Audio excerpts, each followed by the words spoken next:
Now let's turn this bad boy off. Copyright infringement. Common problem with the YouTube, even though it's just a radio. Anyways, just been knocking out some little piddly stuff today. Still got to mount the radio. It's actually just sitting there.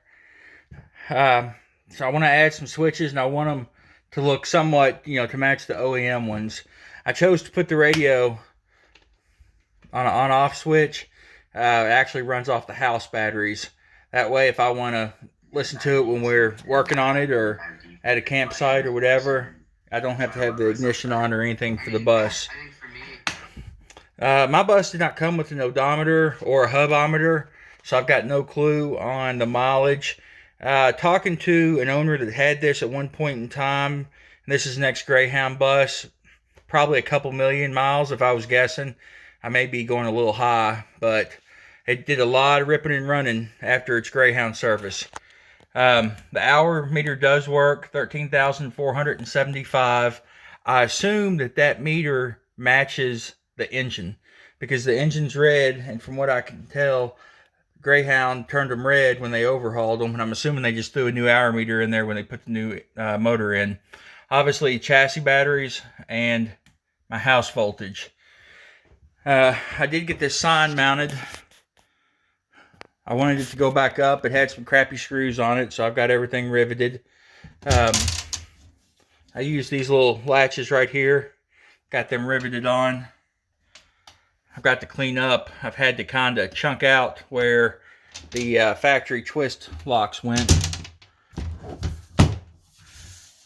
I don't know if that's going to stay up while I'm driving or not. It's fairly secure, but it's actually bent a little bit. It bows in right here, so I need to probably pull it off and see if I can bend it back out. Obviously, I got to clean it up as well, but at least I got that mounted. This side, I'm going to put a little shelf in there. I'm actually going to build a shelf that slides in and slides out, so if I need to access the wiring and stuff behind there, I can easily get to it. I'm also going to stuff a bunch of insulation up in there. I know the insulation on the roof is really good. The insulation on the very front and the very back is not. Got my saw moved up front because I will... Next task is to start walling the bedroom in so I can get the bunks in and get some wiring run back here. My plan is these are the original ceiling for the back. Obviously, where I framed out, it's going to push everything out, but I like that. I'm just going to overlay it. It'll come to about here, and it'll cover up some messed up edges right here. Then all I have to do is clean off this one tar line. But the centerpiece and both side pieces will fit fine like that, and they'll just be spaced out. Fortunately, I don't have to cut anything across the back, because that'll be a flat wall once I get the foam up and the loo on.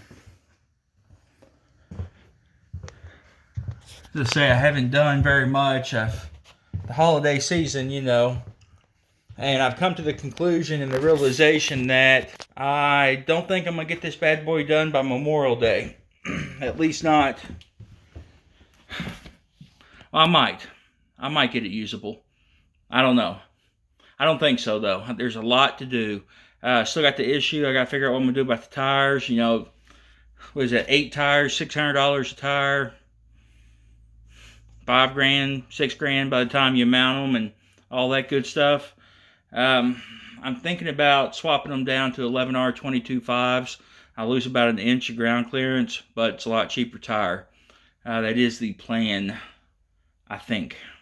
Haven't gotten that far yet. But between that, mechanically, it's sound, it's ready to go. The 12-volt conversion's done. That's all ready to go. So pretty much just the tires are the only thing I'm waiting on keeping it rolling, as far as being really good and dependably drivable.